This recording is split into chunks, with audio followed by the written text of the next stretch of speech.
வங்கி கணக்குல இருக்கக்கூடிய பணத்தை தற்போது ஏடிஎம் வாயிலா தான் பெரும்பாலானோர் எடுத்து பயன்படுத்திட்டு வராங்க.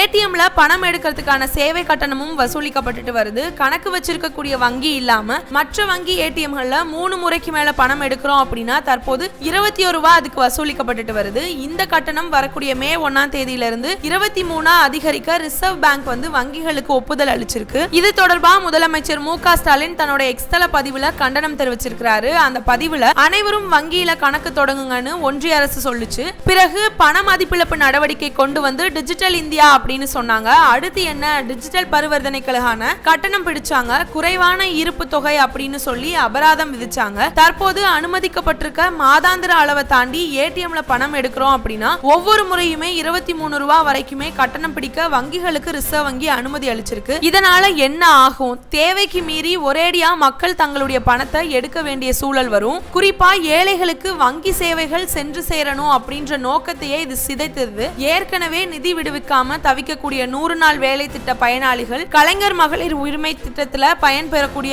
ஏழை ஆகியோர் தான் இதனால இருக்கிறதுலயே அதிக பாதிப்புக்கு உள்ளாவாங்க. இது டிஜிட்டல் மயமாக்கல் கிடையாது, இது நிறுவனம் மயமாக்கப்பட்ட சுரண்டல். ஏழைகள் ஏடிஎம் அட்டையை தேய்க்கிறதுக்கு பணக்காரங்க திளைக்கிறாங்க அப்படின்னு சொல்லி அவர் ஒரு பதிவிட்டிருக்கிறாரு.